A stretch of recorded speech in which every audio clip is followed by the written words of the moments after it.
Hello, everyone, and thank you for joining us today. My name is Scott Vandenberg. I'm president of Century Management, and I'm joined here by my colleague Jim Brilliant, who's the co-chief investment officer and lead portfolio manager here at Century. And today we would like to share with you our thoughts on the economy and market outlook as we begin this fourth quarter. And as we begin this fourth quarter, there are no shortage of market moving headlines and many questions that have come from clients to our team. These questions range about talking about the prospects of higher inflation or stagflation or higher interest rates for longer, all the way to the political polarization that's out there, to the significant wartime tragedies now taking place in Eastern Europe and now the Middle East. So we want to take these questions and concerns, address them from an economic and market perspective. And then as we get to the end of our discussion today, we'll review the areas of the market in which we think we should invest and how we're managing the portfolios at a high level. So with that, let me get to our first slide here. This is our disclosure slide. If you want to take a minute to read it on your own, you can hit the pause button and read it in full. But let's go on to our first slide here or question. And let me ask you, Jim, are we heading into a recession? That seems to be a question that many clients are asking. Well, yeah, actually, for the last 18 months, economists have been anticipating a recession to be sometime in the next quarter. It hasn't happened yet. But the projections of a recession are understandable since most of the widely followed indicators have been pointing to a recession. The yield curve has been inverted. The purchasing managers index is below 50, which is indicative of a decline in activity, not necessarily a recession, but it's usually a good indicator. And then the leading economic indicators have been below zero.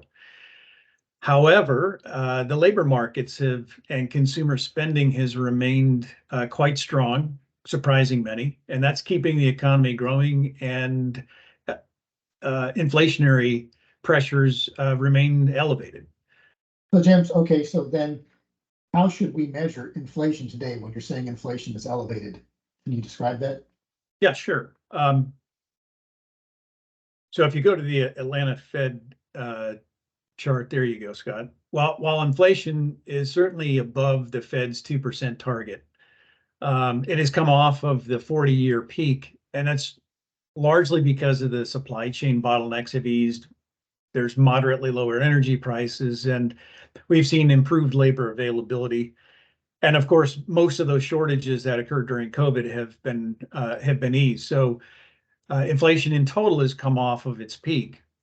But more recently, if you look at this slide, there's two forms of inflation that the Atlanta Fed measures. One is the sticky form of inflation, that is where prices are slower to change, and then the flexible inflation or the cyclical inflation, which sees more a quicker change in inflation and prices.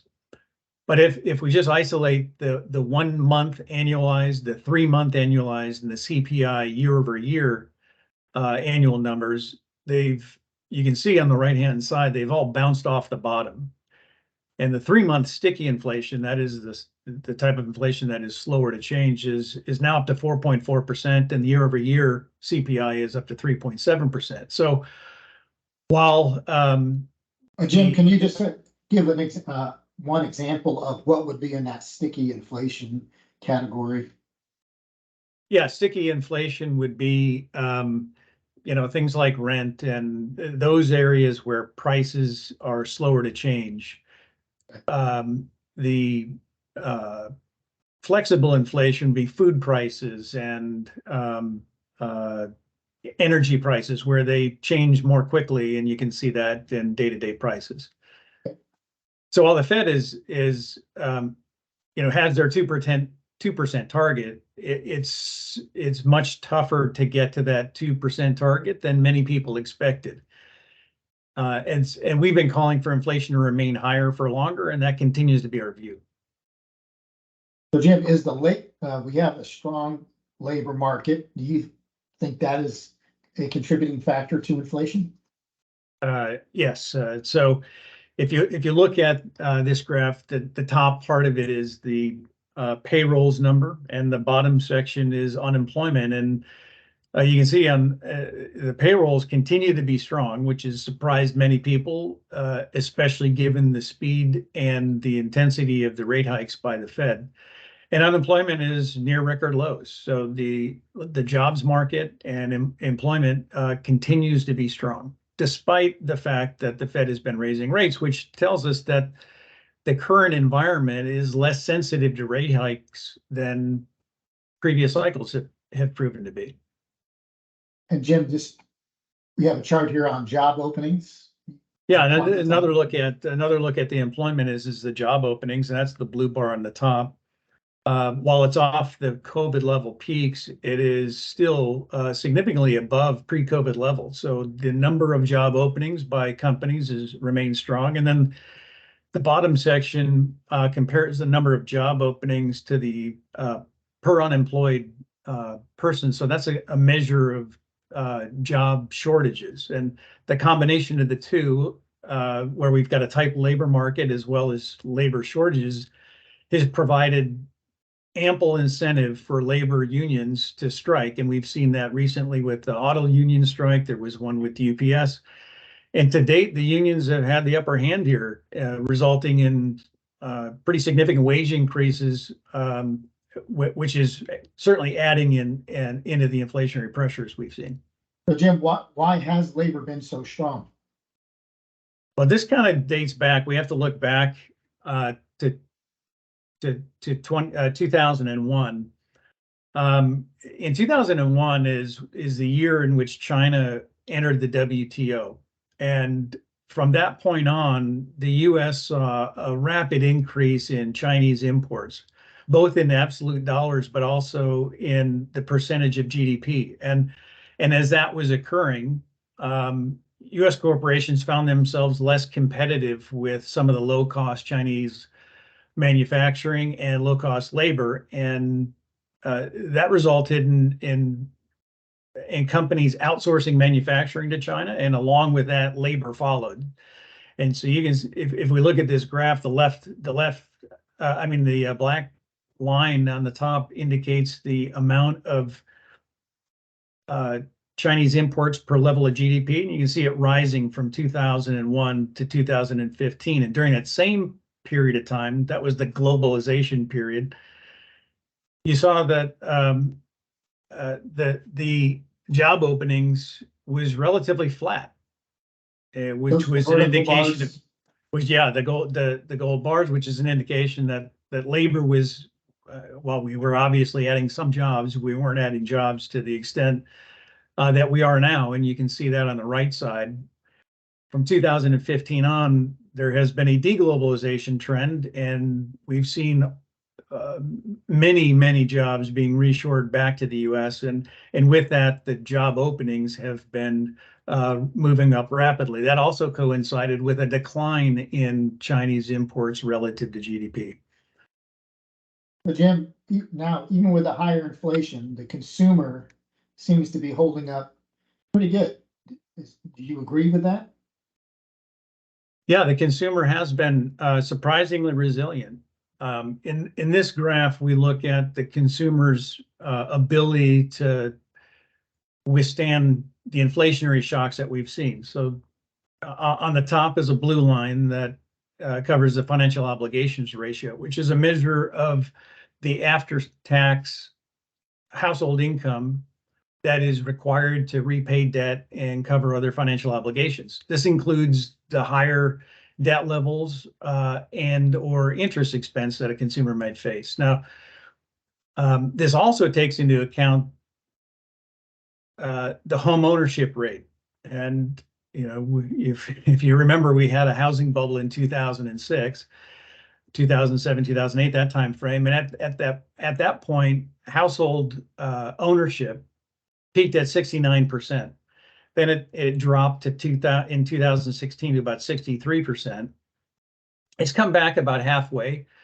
But at the same time, we've added more households. So the bottom line with that is as households, there was about 77 million homes owned by households. It's now 84 million. But what's interesting with that is they've added those households during a period of very low interest rates. So while interest rates have gone up and it's impacting new homes being bought today at 7% mortgages, new home sales have slowed. Most Americans have either refinanced their house, paid it off, or have a mortgage that's below 4%. So that's an interesting a piece of information when you're talking about the consumer and their resilience. Now looking at the orange line in the middle, this shows the price of gasoline and other energy spending as a percentage of personal expenditures. And then finally on the bottom line, that's the green line. That combines both the financial obligation ratio, which is the amount of money spent on to cover your debt and interest, plus the expense for energy. And if you look at it on a combined basis, that puts the consumer at the best shape they've been in roughly 30 years. Which we see on the green line, it's, if you just look at the far right and then scroll your eyes to the left, you see that's what you're talking about. Yeah, exactly. So being at the lowest level in 30 years means that they can handle and can absorb higher interest rates, higher energy costs, and have become more resilient as a result of that, which has been surprising. So the inflationary pressures we've seen so far hasn't had the same kind of negative impact on consumer spending, along with the fact that the job market has been strong. So it's put the consumer in a pretty good shape relative to history. Well, that's good for the consumer. How about manufacturing? Yeah, if we look at manufacturing, a similar thing. We talked about the reshoring that was occurring as the deglobalization is a bigger trend. In this set of graphs, we'll take a look at the left side, and the black graph is the Purchasing Managers Index, which is a measure of the strength of the manufacturing economy. Any reading above 50 is indicative of an economy that's expanding, and when it's below 50, it's contracting. The green line represents the orders, new orders divided by inventories. So when that green line is rising, it indicates demand levels exceed the amount of inventories in the chain, and it's a signal to manufacturers that they should increase production. And so right now we see the orders to inventory ratio is now starting to move up, which suggests that while the PMI dropped below 50, and remember, when it's below 50, many think that's an indication of a recession. Well, this green line is a bit of a lead indicator to the PMIs. So the green line is moving up. It's suggesting that the black line, or the PMI in total, will start to move up above that 50, so back into an expansionary market. On the right-hand side, we compare that same Purchasing Managers Index against the 10-year Treasury.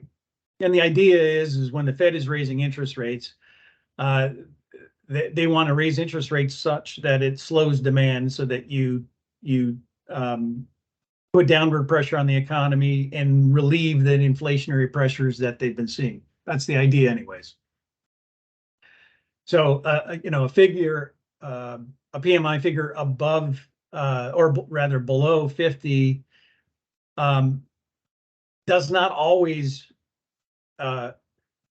result in a recession, but it certainly shows that the economy is slowing. And you can see that when in the graph, as the orange line moves up, it gets to a point where it's sufficiently restrictive to the economy that things start to roll over.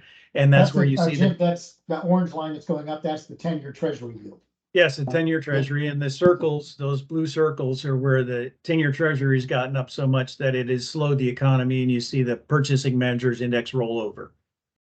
Now, if you look to the far right, we've come out of the COVID levels, and there was a lot of noise in the PMI index because of COVID. Backlogs got very extended, supplies slowed down, and so those were all factors that push the Purchasing Managers Index up significantly, and it's now normalizing. Well, what's interesting here is even though it got below 50, which is obviously suggesting things are slowing down, when the 10-year Treasury got up to that 4.5 or 4%, the market said, "Oh, okay, we're heading towards a recession. It's slowing down." And usually what will happen is when the PMI is starting to roll over, that's an indicator to the bond market that the interest rates have peaked and we're now heading lower.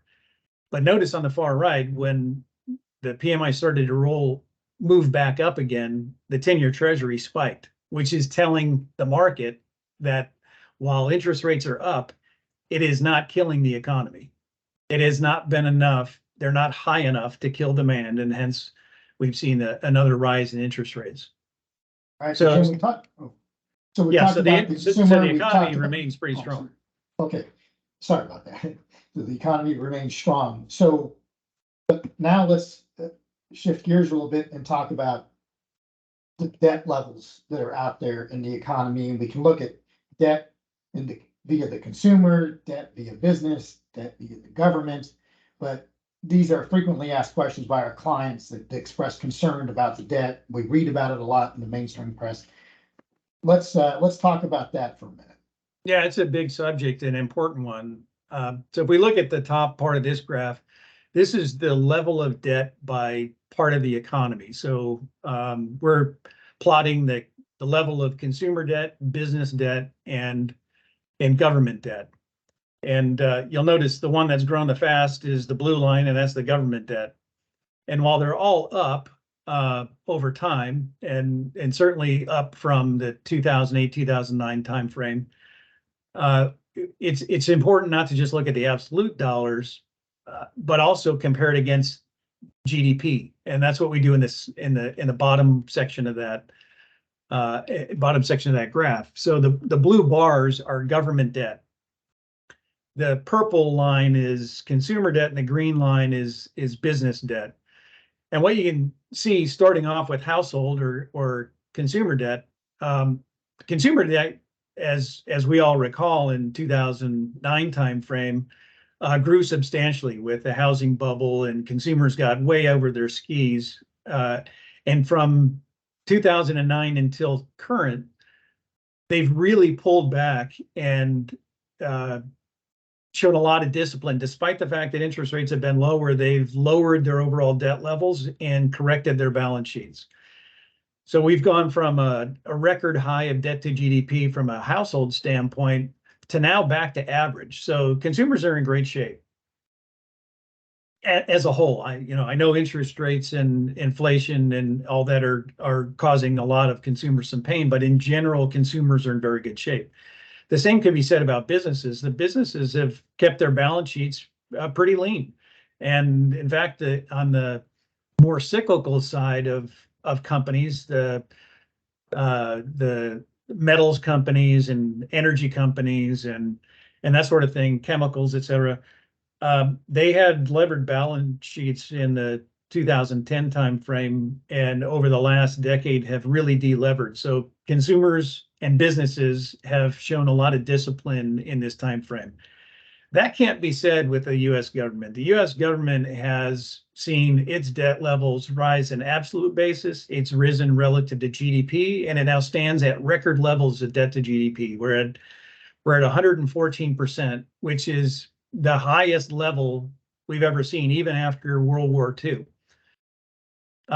It's unfortunate, but the problems that I think we face in the debt market is not with the consumer or businesses, but with actually the government, where now we're facing rising interest rates, and it's quickly putting the United States into what I think is a fiscal crisis.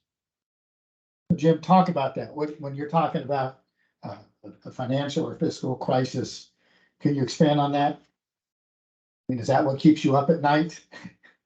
Well, actually, I sleep pretty well, so I don't stay up at night. But yes, it is a big concern of mine. We've got a large amount, 47% of the debt outstanding comes due in the next several years, and we need to refinance that in an era of rising interest rates. And that's going to put additional pressure on our federal budget. And so we can see that in these next group of charts. Top chart is the debt to GDP, similar to the last one. You can see that this graph goes from 1962 to 2022. And for most of that period, from 62 to 2010, the debt levels relative to GDP were, in that 35 to 40%. The US government had a very solid balance sheet. But from 2010 on, because of low interest rates, or as a result of rather the huge fiscal deficits that we've been running, which you can see on the right-hand side, our debt levels have exploded. And if you look at the Congressional Budget Office, the CBO makes projections on what they expect deficits to be, and the deficits are big, and it will last for as long as the eye can see. We've developed a mountain of debt, and we're going to continue to have very big budget deficits, which is going to ensure that this mountain of debt just gets even bigger.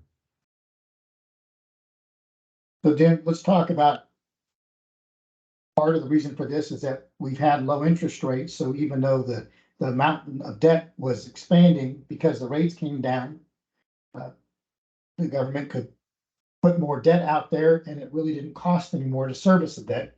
Just like homeowners found you could afford a bigger mortgage as the rates went down. Now the reverse has happened. Can you talk about that? Yeah, first, I think while it's important to look at price to the amount of debt to GDP from a budget standpoint. I like to look at the amount of debt relative to revenue. In other words, the revenue for the fiscal budget is the amount of taxes that the government collects, and that's budget revenue. So if we compare the debt to the amount of revenue, which is how we pay for the interest on that debt, that to me is the best figure. While debt to GDP is fine to look at, I think this is more insightful in terms of how do we service that debt. So in this top graph, or rather the graph on the left, this looks at the weighted coupon of the U.S. debt over history. So from 1962 to 2002, those gold bars represent the average weighted coupon of the debt for that year. And the black line represents the total U.S. debt held by the public. That's debt outstanding, U.S. Treasury debt outstanding, divided by the revenue or the budget revenue for the U.S. government. And the most important thing on this graph is that black line, where for the longest time, pretty much from 1962 to 2007 or 8, the level of debt was only 2 times the level of revenues, which meant that the U.S. wasn't overly levered and it could handle interest rates. It wasn't as sensitive to interest rates. And you can see that by comparing that black line with the very high levels of coupon debt that we saw in the 80s, where, if you remember, the 80s, 70s, and 80s had very high inflation rates, and we had very high interest rates. And despite the fact that interest went up significantly, we didn't really, because the government wasn't over levered, it didn't really impact us in terms of creating a big problem. Now, if you go to the right side of that graph, look at the difference between the debt to revenue, where it went from 2 times to 6 times revenue. So we've got 6 times more debt as we do have revenue, and that was fine when interest rates were at 2%, but the interest rates are no longer at 2%. They're starting to climb. Now, you look at the right side of the graph, and the important thing from a budget standpoint is one, you have a level of debt, and then what is the interest on that debt? And that shows up as the interest expense as a percentage of budget. So that's the blue line. And as I said, during the 70s and 80s, while we had a lower overall level of debt relative to revenues, the fact that coupons were higher pushed that interest expense as a percentage of the budget to 18%. And despite the fact that we levered up and the government binged on debt, they were kind of bailed out because of low interest rates. So the coupon over time went from 8% in the 80s down to 2%. An average coupon of all that debt ended up being 2% because we had an era where you had a 75 basis point 10-year treasury and 30-year bonds were at 1%. And that was a record low interest rates going back, not just decades, but thousands of years. There's plenty of studies that have shown that this era, this last 10-year era, has never occurred in the history of money, and it's unlikely to occur again, in my view. But it's not occurring anymore, and interest rates have moved up quite significantly. So we've gone from an era in the last decade where that interest expense was 10% of the budget to now, as we refinance that debt, it's going much higher. And so if we go to the next graph, we can see this mountain of debt. So we have $27 trillion of U.S. government debt outstanding, of which 18 trillion or 69% matures in the next 5 years. 47% matures in the next 27 months. But in addition to that, we've been running significant budget deficits. And if you look at what the estimates are for those deficits over the next 5 years, that'll require another 13 trillion in new debt to be issued just to cover the budget deficits for the next 5 years, plus the interest on that debt during that same time frame. Now, this does not include a recession or increased war spending, and it doesn't include the fact that interest rates could go above 5%, which would blow the deficit up even more. So the problem that we face is we've got this huge amount of debt, but most of it, a bulk of it, is coming due in the next several years when interest rates are on the rise, which means it's going to push the interest expense up as all that debt has to be replaced with new issues. And the other thing that's occurring is at the same time, China, Japan, and the Federal Reserve themselves have been net sellers of debt, which is just adding more supply to the market. And if we look at this one, the problem that, as I said, is now with all this debt, it's time to pay the piper, and it's going to get pretty ugly. So this graph is similar to one in the past, where those gold bars are the weighted coupon on that debt historically. And this I've isolated from 2000 and then made some projections into 2032. So as you see in the middle section of that, where the gold bars are, that the coupon has been coming down from 2000 to where it was 6%. That's the average weighted coupon on the debt outstanding, to being in that 2% and slightly below 2% as recently as 2022. And as a result, interest, because coupons were so low, interest expense as a percentage of the budget was only 10%. But now we have all of that debt that's maturing. It has to be reissued at these higher coupons, and currently coupon rates or yields on U.S. Treasury from anywhere from 3 months to 30 years is ranges between 5.25% and 4.9%. So just average it as 5% and say that we're going to have to refinance this 18 trillion in debt that's maturing, plus another 13 trillion in debt that has to be issued. And that coupon is going to move from that 2% level up to 5%. And the bottom line, those percentages in the boxes going up alongside the blue line, what's happening? What's going on there? Yeah, that's as we refinance that debt at higher coupon rates, higher interest rates, then that gets reflected in higher interest as a percentage of the budget. So in 2022, that was 10%. The interest on as percentage of the budget was what was 10%. This year, it'll end the year at 17% of the budget. By 2025, interest expense will take up 25% of the budget, and by 2033, it'll take up 36% of the budget. So it's clearly, and again, this assumes no major recessions and no wars. So, I can't predict any wars, but, certainly there's increased geopolitical issues. So odds are that there's going to be an increase in defense spending. And I know there's going to be a recession sometime between now and 2033. So that would mean the budget deficit gets worse, and some of these numbers could even go higher. So Jim, but this looks like it's unsustainable. Oh, it's clearly unsustainable. There's no way that we can continue to have this. If we did, the dollar would soon become worthless, and it would result in substantially higher inflation and interest rates. Basically, the country would go broke. But so something has to happen. It's clearly unsustainable. And the thing that to me stands out the most is, with all the things going on, and there's a lot that needs to be addressed, the single biggest social agenda that should be at the top of the plate for everybody is to protect the well-being of all Americans, and especially the poor. And if we don't address the budget, and if we don't address this problem, this crisis, having severe inflation and a significantly lower dollar will cause pain for everybody, and especially the poor. So this has to be addressed.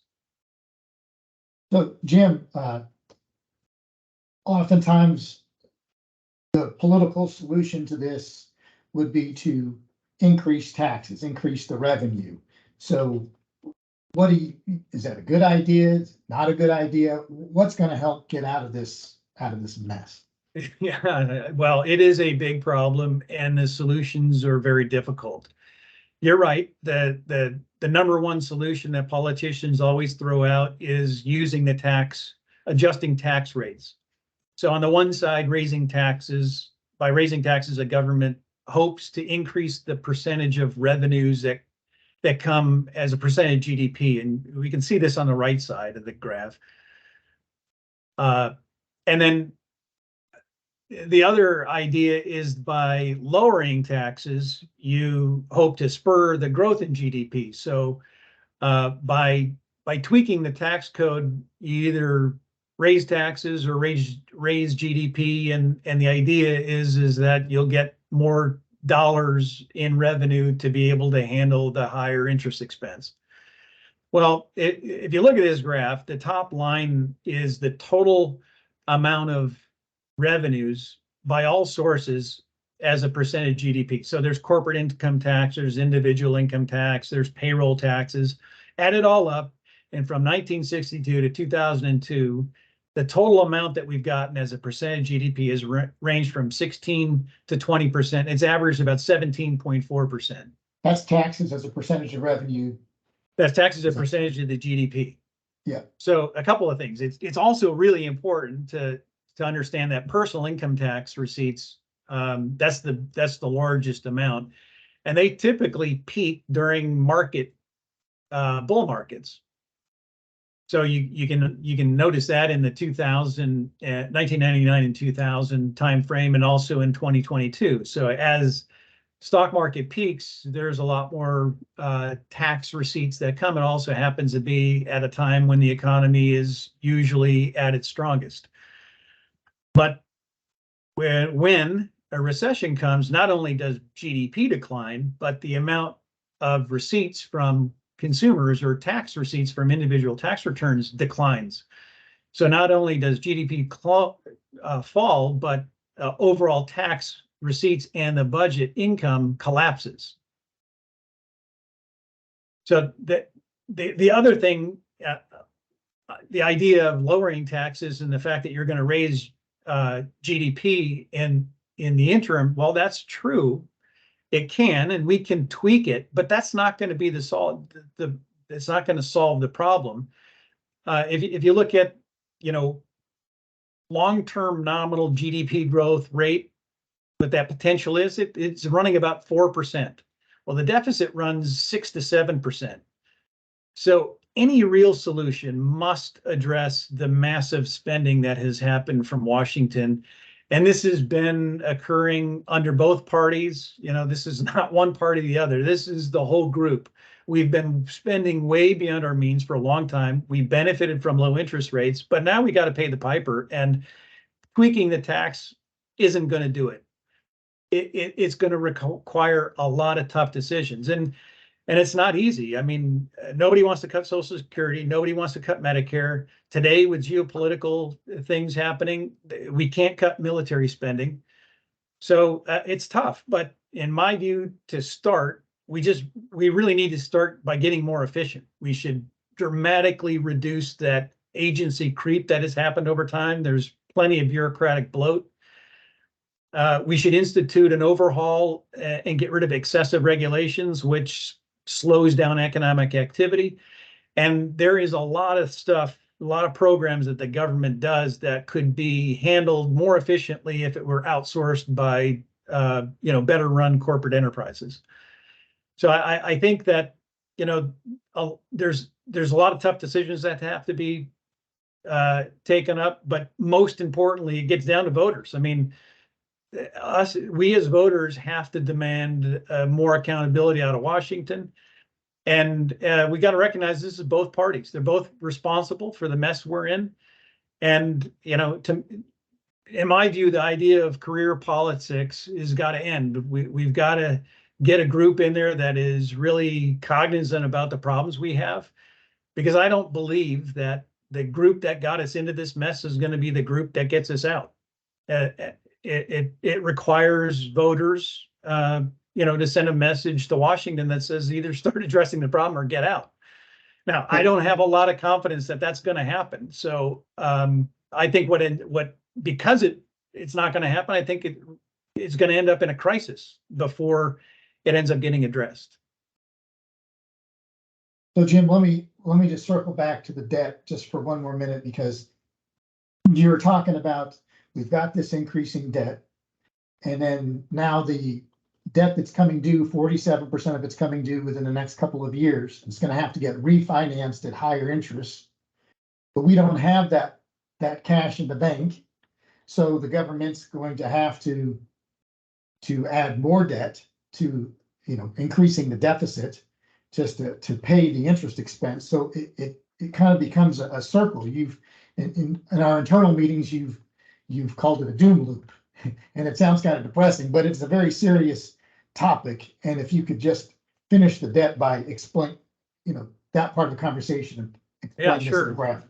Well, it starts out with this, the huge amount of debt that we have outstanding, and the fact that, a large part of it, almost 2/3, comes due in the next 5 years. Now, it wouldn't have been, when interest rates were super low, it would have been wonderful if the Fed and the Treasury would have issued 30-year bonds at 2%. We wouldn't have a problem today, but we don't. I mean, we're very front loaded in terms of the amount of debt that we have, and they're coming due at a time when interest rates are going up. So we have to, as that big debt comes due, and we've got lower coupon debt that's outstanding right now that is going to be replaced by higher coupon debt, it ends up pushing that interest expense as a percentage of the budget higher. As I mentioned earlier, it'll be 25% by 2025.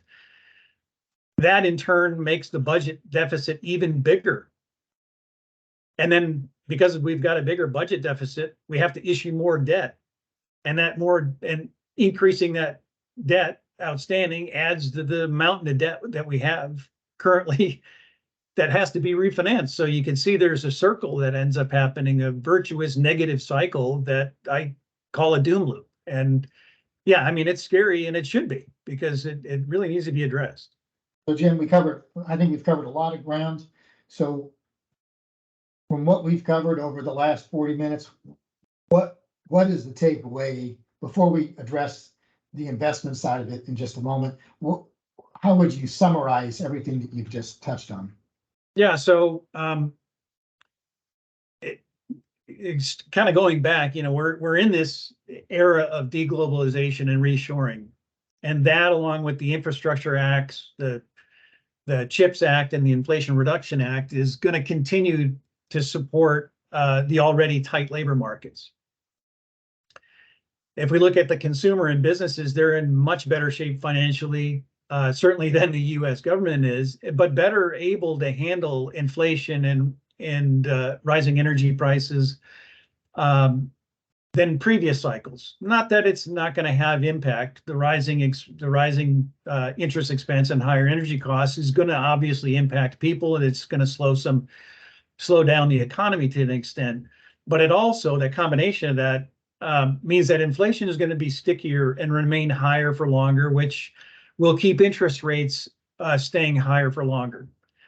And if you go back and look at the, kind of the last 40 years, the U.S. has benefited greatly from declining overall energy costs as well as declining interest rates.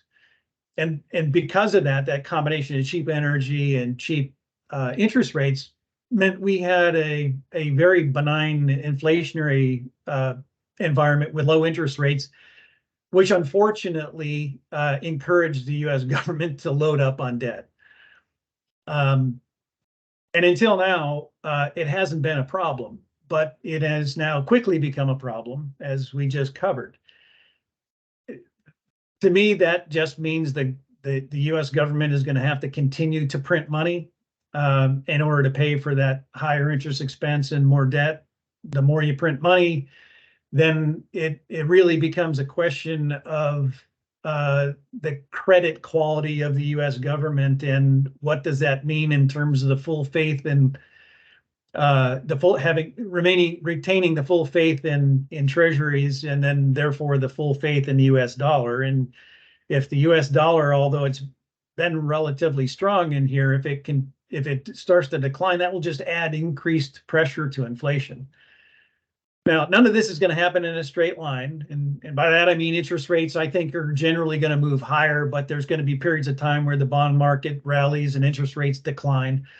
But in general, that, to me, translates to increased volatility, both in the bond market and the stock market. So, Jim, now taking all this discussion on the economy and how the debt levels and the broader market, let's take it down to the portfolio level.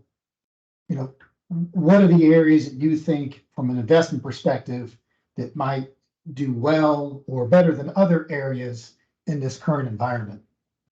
Yeah. So first, as we see it, having pricing power and good balance sheet and being in the right kind of investments that are best suited for the environment we see that I just outlined, that's going to be important. And it's really going to be the next decade is going to be different than the past decade. So from a portfolio standpoint, we still believe in having an overweighted position in those assets that'll benefit from and able to help portfolios offset that stagflationary environment that we foresee. So energy remains a core theme of ours, particularly the integrateds, the oil and gas production companies and service-related companies. And it would also include, the beneficiaries from stagflation will also include some of the metals and mining companies, gold and silver and that sort of thing. And additionally, we do expect, we didn't touch on this much, but we can see some food shortages potentially in the future. So that's an expanding part of our research area going forward.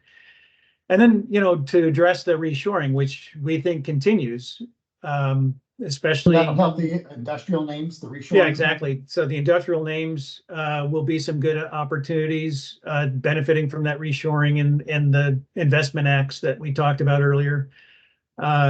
Technology, some selected areas in technology, especially related to artificial intelligence and robotics and factory automation, as companies really try to offset the shortages of the labor, and what will happen to, will result in wage inflation, which we've been seeing.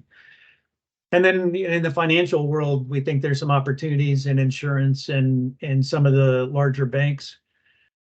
But And then the other thing that we haven't seen for 15 years, but we're seeing now is that the fact that interest rates are up means that holding cash or rolling, and specifically rolling short-term treasury bonds becomes a reasonable option when we don't see any kind of values out there.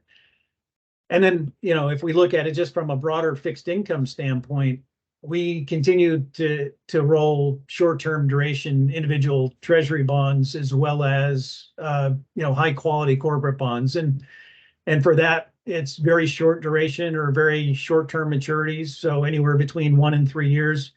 We're not comfortable yet going out longer on the yield curve because we think there's, as I said, more inflationary pressures would put upward bias to interest rates and hurt longer term bonds. So bottom line, Scott, I think is, to be successful over the next decade is going to require a whole different approach to investing than what had been successful for the last 10 years. And that I think is much more of a stock by stock type of investment than just buying the index and going home. So we're headed for some more volatile times, and I'm confident that our portfolio is well positioned for that. That's great. All right, Jim. Well, thank you very much. I think this has been very helpful. For those of you that have some follow-up questions, please get with your service representative, and we'll do our best to get you the answer. So thank you very much for your time today, and we'll talk to you soon.